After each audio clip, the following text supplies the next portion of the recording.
Alerte coronavirus. Attention, attention, le coronavirus se transmet très facilement et fait des ravages. Pour l'éviter, le port du masque de protection est obligatoire en tout lieu. Dans l'administration publique ou privée, dans les réunions, les rencontres, dans les marchés, les magasins, les boutiques et lors des déplacements, le port du masque est obligatoire. Même dans les lieux privés, dès lors que l'on n'est pas seul, le masque doit être le fidèle compagnon. Mais attention, le port de masque de protection ne dispense nullement d'appliquer les autres mesures de prévention, notamment le lavage des mains à l'eau et au savon et l'observance de la distance de sécurité sanitaire d'au moins 1 mètre entre personnes. Enfin, s'abstenir de porter des gants en vue du lavage régulier des mains à l'eau et au savon ou de l'application de gel hydroalcoolique. Pour tout savoir sur l'épidémie du coronavirus au Bénin, rendez-vous sur le site web www.gouv.bj/coronavirus. Ceci est un message du gouvernement de la République du Bénin. À la une de l'actualité de ce lundi, la Cour constitutionnelle a enregistré le sermon des 2 députés appelés à siéger à la Commission béninoise des droits de l'homme. C'est le professeur Joseph Djogbenou lui-même qui a présidé la cérémonie. Vous aurez les détails dans un instant. Un ouf de soulagement pour les parents d'élèves à Tori, des milliers de kits scolaires distribués aux apprenants vulnérables du Bénin. Le point avec William Aguiar dans ce journal.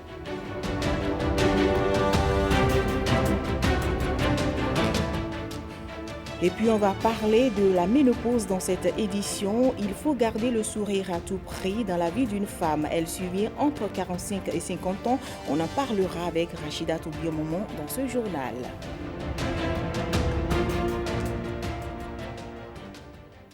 Bonjour à tous et bienvenue à vous si vous nous rejoignez. La Cour constitutionnelle a enregistré le sermon des 2 députés appelés à siéger à la Commission béninoise des droits de l'homme. Il s'agit des honorables Jean-Pierre Babatunde et de Dominique Atchaoui. La cérémonie s'est déroulée à la salle des audiences de la Cour constitutionnelle présidée par le professeur Joseph Djogbenou.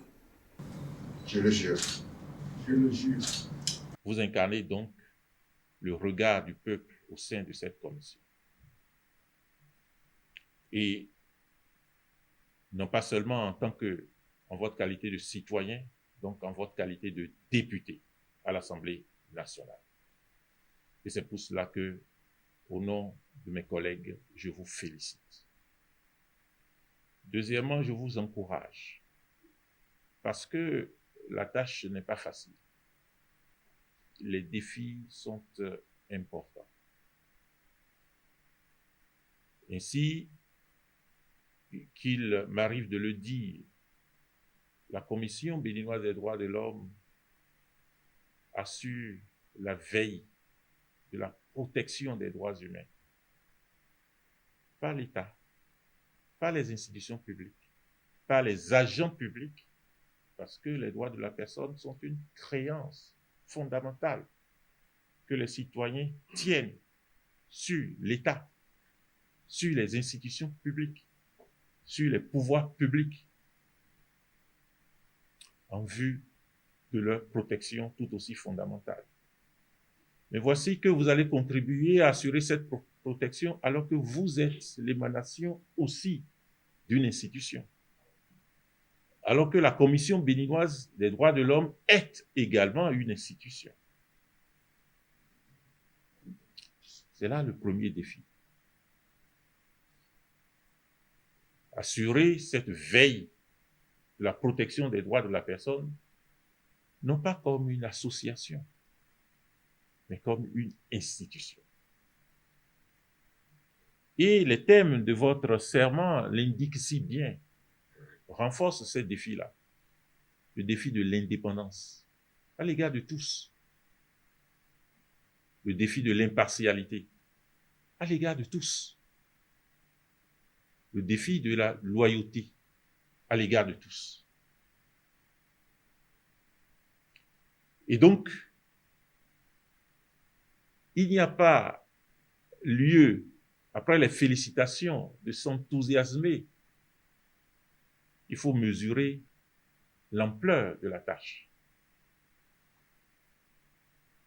Et je crois que les personnalités que vous rejoignez en savent déjà suffisamment pour considérer que la protection ou la veille que vous êtes appelés à assurer et à assumer l'est dans le sens de la protection de chacun de nos concitoyens. Les jeunes et les chasseurs de Savè ont désormais leur regard tourné vers la consolidation d'un environnement de paix pour un développement harmonieux de leur localité. Et sur l'égide de l'acteur politique Paulin Akponon, ils se sont mobilisés pour témoigner leur admiration et soutien au président de la République. Le point avec Jérôme Humbo et Augustin Baudou. C'est un déjeuner-débat à l'initiative conjointe de l'acteur politique Maître Kehinde Akponon et le chef de la confrérie des chasseurs de Savè qui a réuni les chasseurs et les balais venus de tous les arrondissements de la commune. L'acteur politique plante le décor, il explique les raisons profondes qui sous-tendent son engagement derrière Patrice Talon au profit de sa région.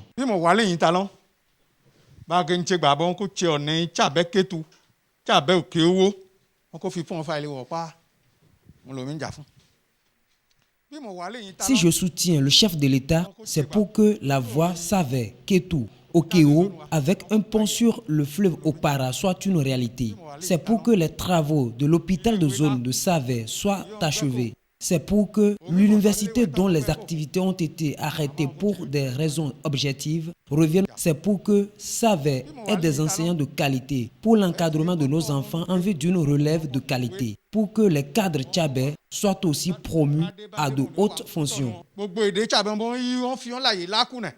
Maître Kehinde Akponon invite ses frères à se donner la main pour maintenir allumée la flamme du développement de Savè. La confrérie s'engage à coopérer. Les éléments sont tellement heureux par rapport à nos échanges avec M. Paulin Kehinde Akponon. Aucun chasseur ne se bat avec le gouvernement. Aucun chasseur. Nous, on est là pour la paix et pour la sécurité, mettre de l'ordre dans notre commune. Rien que ça. Donc, le problème que nous avons déjà confié ça à M. Paulin Kehinde Akponon, de rendre compte au président de la République. Nous avons demandé beaucoup de choses au pays de la République, le président Patrice Talon.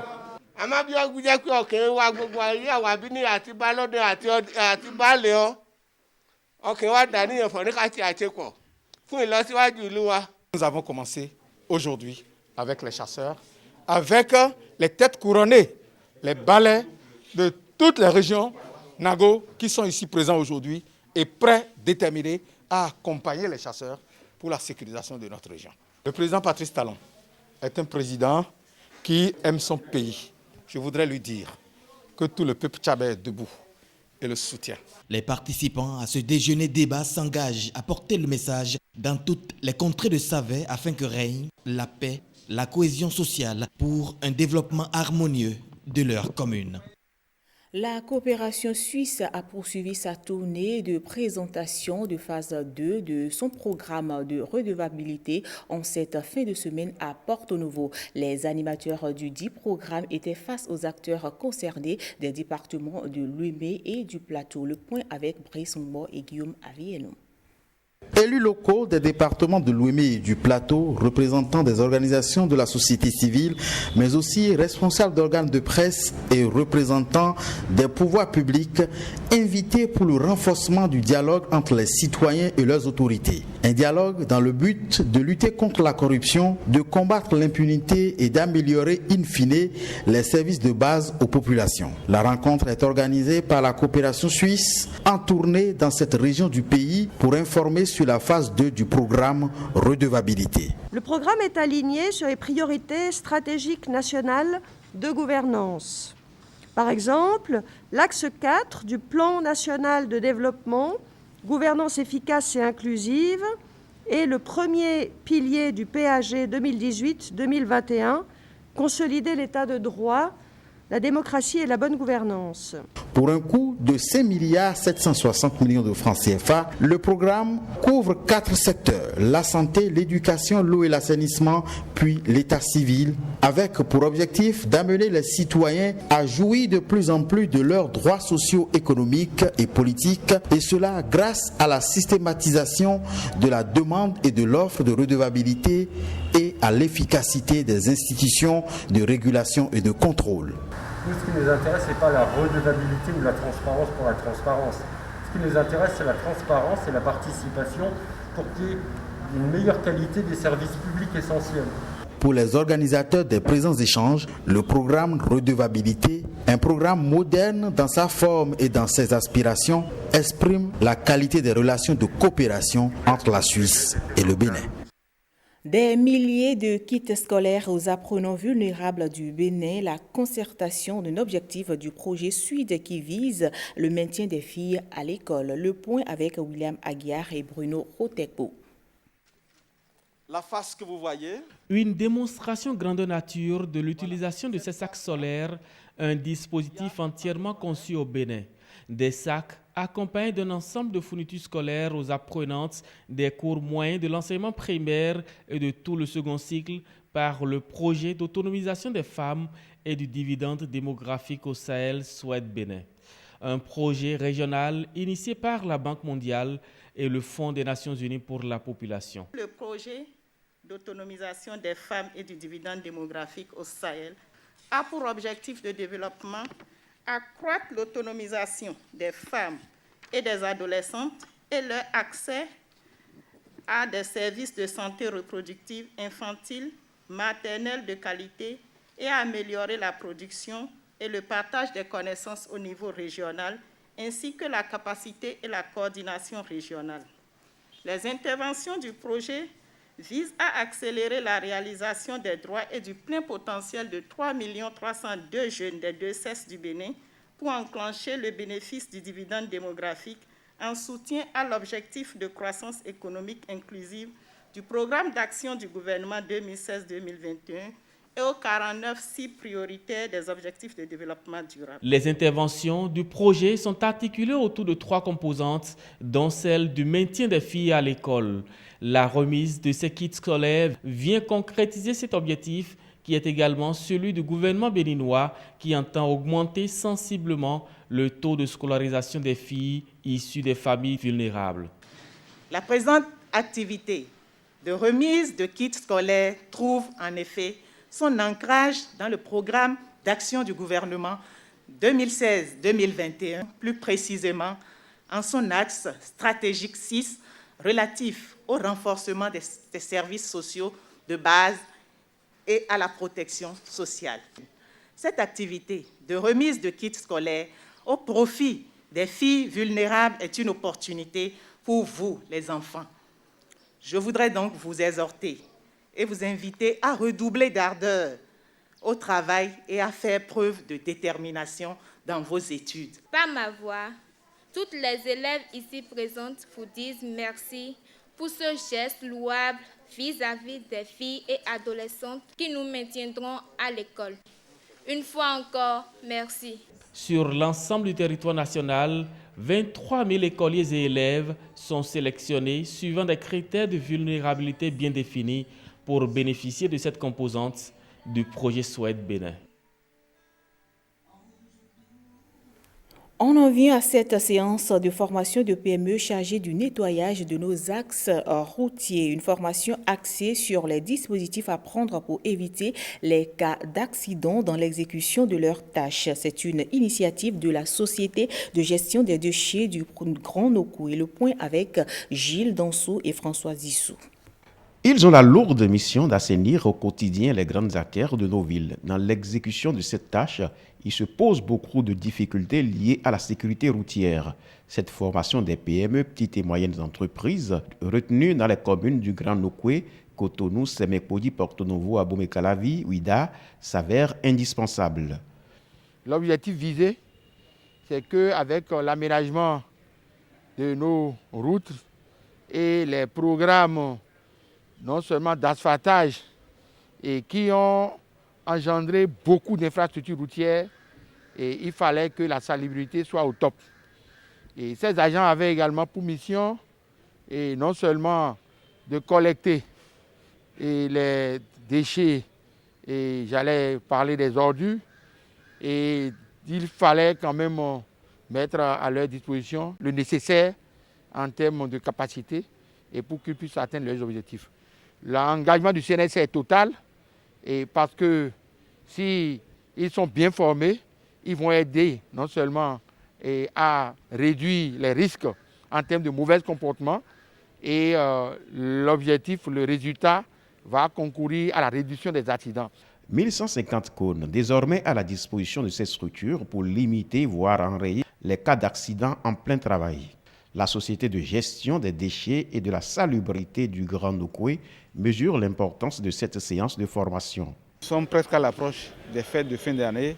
Les routes sont dangereuses. C'est pour cela que nous avons, sur la recommandation, les instructions de la plus haute autorité qui nous a demandé de mettre d'autres cônes de signalisation à leur disposition. Nous avons décidé d'ajouter ou de compléter cette mise à disposition de ce matériel par la formation, parce que nous avons noté que parfois ces agents disposent de cônes mais ne savent pas l'utiliser. Ce qui est intéressant, ce partenariat avec le CNSR, c'est qu'ils vont nous accompagner à faire la formation théorique et pratique, mais nous accompagner pendant 2 semaines à visiter les 42 chantiers, d'accord, que nous avons, pour voir si réellement les formations qu'ils ont, les connaissances qu'ils ont données, les cônes que nous avons mis à la disposition de ces ouvriers sont utilisés à bon escient. Je voudrais rappeler que nous traitons environ 3 500 000 m² de superficie dans le Grand Nokoué. Rendre nos villes plus propres et ceci en toute sécurité, et le pari est gagné. Un atelier s'est ouvert au Conseil national des chargeurs du Bénin. Il regroupe les acteurs de la chaîne des transports. Ce séminaire de 3 jours a pour thème la mise en œuvre brute vérifiée, fondement, responsabilité du chargeur et la mise en œuvre au port autonome de Cotonou. On écoute un extrait du discours du directeur général par intérim du Conseil national des chargeurs du Bénin. Le présent séminaire de formation et de consultation des parties prenantes à la VGM rentre dans la dynamique des axes stratégiques 1 et 2 qui visent l'amélioration et la promotion de la qualité de l'assistance aux chargeurs et une contribution de meilleure qualité à la promotion de la chaîne de transport. C'est pourquoi le CNCB a inscrit dans son plan de travail annuel 2020 l'organisation de sessions de formation au profit des chargeurs et autres acteurs de la chaîne de transport. La vision du président de la République, son Excellence M. Patrice Talon, est de faire du Bénin une véritable plateforme de services logistiques et d'exportation. Aux côtés de notre ministre de tutelle, M. Hervé Romain, le CNCB est résolument engagé à travailler pour apporter sa contribution à l'atteinte de cet objectif noble pour l'économie béninoise. Dans son plan stratégique quinquennal de développement à l'horizon 2022, intitulé comme suit, à l'horizon 2022, le CNCB est une structure commerciale à l'avant-garde de la compétitivité du port de Cotonou, à travers une assistance de meilleure qualité aux chargeurs, une contribution toujours plus efficace à la promotion de la chaîne de transport et une gouvernance interne plus performante. Elles sont célébrées dans le Koufou. Les manifestations officielles de cette année ont eu lieu à Grand Popo, une occasion de relancer le débat sur les conditions d'accès des femmes aux infrastructures et de services publics. Le point avec Jean-Claude James et Jules Akoiko. Derrière ces produits agricoles qui attirent tout visiteur, se trouve l'un des maillons importants du développement. La femme, mais surtout la femme rurale qui est au devant de la scène à travers cette journée internationale de la femme rurale.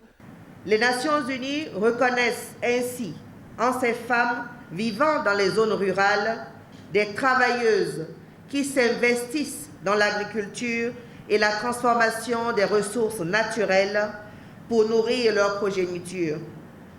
Ce sont donc de véritables actrices du développement incontournable dans la lutte contre la faim et la pauvreté. Le thème choisi pour cette année, infrastructures durables, accès aux services publics et protection sociale au service de l'égalité des sexes et de l'autonomisation des femmes et des filles des régions rurales. Le gouvernement de son Excellence, le président Patrice Talon, s'active sur chacun de ces aspects et met un point d'honneur au respect des droits des femmes. La mise en œuvre du projet Arche, dont la phase pilote est actuellement en cours, répond parfaitement aux besoins de nos sœurs des régions rurales. L'occasion était propice pour rappeler d'autres actions du gouvernement au profit des femmes, comme le projet de mécanisation agricole. 10 milliards mis à la disposition du secteur pour la mécanisation agricole pour tous les secteurs. Oui, mécaniser l'agriculture, c'est diminuer la souffrance des femmes rurales. C'est le secteur rural qui a l'honneur et nous sommes à vos côtés pour vous soutenir afin que les femmes rurales se portent mieux, elles, les plus nombreuses et les plus actives du secteur économique du Bénin. La manifestation qui nous réunit ici ce jour est un témoignage vivant que son Excellence Patrice Talon veut célébrer les citoyens béninois, toutes les couches socio-professionnelles, sous toutes les dimensions de l'homme.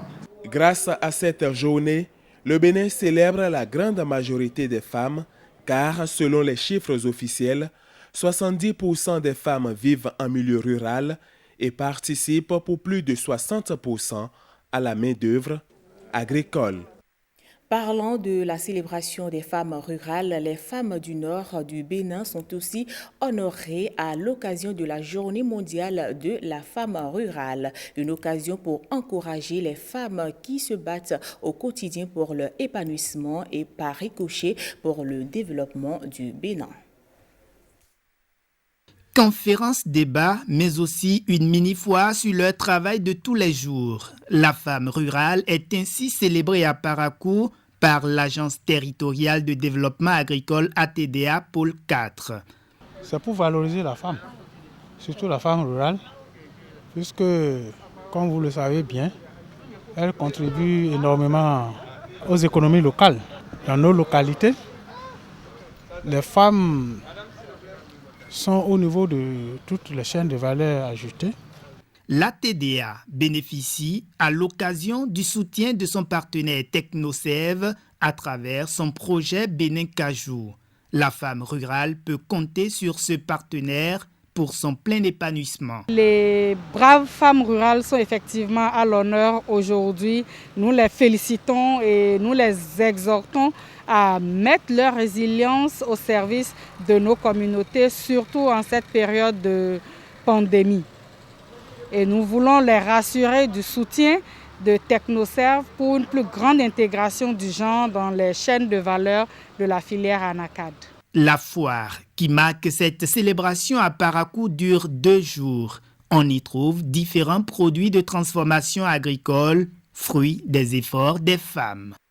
Je l'annonçais en début de cette édition. Dans la vie d'une femme, elle survient entre 45 et 50 ans. La ménopause, on sait quand on y viendra, mais généralement, on n'est jamais suffisamment bien préparé. Rachida Toubiomomon et Miché Elegbe, à l'occasion de la Journée mondiale de la ménopause, ont cherché à comprendre ce phénomène naturel. Regardez. Martine, 54 ans, est une ménagère en pleine ménopause. C'est à un rendez-vous avec son gynécologue qu'elle accepte d'évoquer avec nous ce tournant de sa vie abordé il y a 14 ans. Chez moi, c'est à 43 ans. À 43 ans, à partir de 40 ans, j'ai commencé par mes menstrues là. Ça vient tardivement. Ça peut faire 5 mois, 4 mois, et je vais trouver. Je transfère. Des fois, la fatigue vient. Je m'énerve un peu, mais pas trop. Irrégularité du cycle, maux de tête, prise de poids, crise d'angoisse et bouffée de chaleur aussi pour Colette, une quinquagénaire, mais encore. La plante du pied là, c'est comme si tu marches là, c'est comme si tu piétines des cailloux. Tu piétines des cailloux, ça fait tellement mal beaucoup n'arrivent pas à supporter. Les symptômes peuvent varier de 1001 façons. Mais quel est donc ce phénomène pourtant attendu qui chamboule si tant la vie de milliers de femmes et comment l'expliquer? La femme a un stock d'ovules, ça finit. Et donc, ça entraîne donc des troubles hormonaux, surtout sur le plan oestro-progestatif, c'est-à-dire l'estrogène et le progestérone. La ménopause, c'est un phénomène qui est naturel, un phénomène physiologique qui est naturel, qui est simplement caractérisé par l'arrêt des menstrues, communément appelé les règles. Et qui dit arrêt des menstrues, dit arrêt de la procréation, arrêt de l'ovulation et donc plus de grossesse. Il faut savoir que la ménopause n'est pas un phénomène qui survient brutalement. Elle est souvent précédée de la préménopause, dont les signes s'installent en moyenne autour de 40 ou 45 ans et durent plusieurs années. La femme, avant, pour avoir ses règles, peut te dire que non, j'ai mal à la tête, j'ai mal au sein, les seins sont tendus. C'est la femme qui, de temps en temps, devient plus ou moins irritable, vous comprenez? Elle te dit, mais docteur, j'ai chaud dedans. Et quand vous prenez la tension, elle est normale. C'est ça qu'on appelle les bouffées de chaleur. Il y a pas mal de choses qui peuvent, n'est-ce pas, amener à dire, tiens, attention, c'est un signe d'appel. La peau n'est plus comme avant, pas que ça devient friable comme une vieille, mais vous sentez quand même que la texture n'est plus la même. Elle devient irritable, elle a des arthralgies parfois, elle perd même les cheveux. C'est pour cela qu'il faut se rendre à l'hôpital dès qu'on a ces signes. Certaines femmes, en revanche, entrent en ménopause précocement ou tardivement. L'âge idéal, c'est de 45 à 50 ans. La dame doit s'attendre à la disparition des règles. Mais il existe les ménopauses précoces qui peuvent survenir à 37 ans, à 38 ans, à 39 ans, à 40 ans. Et donc, la bière, l'alcool, ce ne sont pas des comportements qu'il faut avoir, d'accord? Et aussi d'autres qui sont des ménopauses tardives. La dame va même au-delà de 50 ans. Pour beaucoup de femmes, la ménopause est source de souffrance. Mais Martine l'assure, pour elle, ça a plutôt été une libération. Si on met ça en tête là, c'est ça qui perturbe l'organisme. Moi, je n'ai pas eu peur. Lorsque ça m'est arrivé, je suis contente même. Pour ne pas tomber en grossesse et on... Voilà une dame qui vous dit, elle s'y est préparée. Elle n'est même pas allée voir un médecin par rapport à... Parce qu'elle savait, elle s'y attendait. Et c'est même ça qui est bien. Dans la perception masculine, une femme ménopausée est une vieille femme desséchée et aigrie dont personne ne voudrait plus. Serait-ce une maladie? Non. Est-elle synonyme de vieillesse? Pas toujours. Signe-t-elle la fin de la sexualité? Non, même si la libido en prend un coup. L'amour, des fois, je n'ai pas envie de faire ça. Mais ça, des fois, ça me plaît. Mais ce n'est pas comme au début. Si tu es ménopausée, quand tu ne fais pas vraiment d'efforts là, tu n'as même plus envie de toucher garçon. Il va essayer de te ramener par des petits trucs là. Avant que toi-même tu fuis un peu. Mais sans vous mentir, l'homme aussi, à un certain âge là, il n'a plus tellement de force comme il en avait. Donc même s'il t'oblige là, c'est pour quelque temps. Si l'on y prend garde, tous ces changements peuvent affecter négativement la vie du couple. Ah, l'homme doit être très doux, très tendre. Même si chez nous, la spermatogenèse est continuelle et qu'il y a une avidité, n'est-ce pas, d'envie de faire l'amour, mais tu dois savoir quand même que tu n'as pas affaire à une jeune fille où la libido n'est plus la même comme au départ et qu'on doit aller tout doucement et évoluer tranquillement, faire gagner du plaisir à votre partenaire et je crois quand même que ce n'est que du bonheur pour tout le monde. Heureusement, même si la ménopause ne se guérit pas, elle se soigne. Une femme ménopausée, pourquoi ne pas faire son sport? Pourquoi ne pas aller à la piscine? Pourquoi ne pas marcher? Pourquoi ne pas faire du vélo? D'accord? Pourquoi éviter le sédentarisme? On nous a dit que rester là, sans rien, tout ça, non. Je suis bien. Pourquoi ne pas prendre sa vie du bon côté, pleinement faire sa vie? Alors tout ça, là, ça entre en idée. Et c'est ça que j'appelle les risques hygiéno-diététiques. Et même associer parfois les compléments alimentaires, éviter éviter absolument à coup sûr certains aliments, le trop sucré, le trop salé, le trop gras. Ce sont autant de changements qui peuvent désarmer le partenaire dans le couple, mais toujours se rappeler aux bons souvenirs de cette femme fraîche d'antan et davantage s'investir. Car encore plus à la ménopause, chaque femme a besoin de se sentir belle, aimée et désirée. Ce sera tout pour ce journal. Merci de votre aimable attention.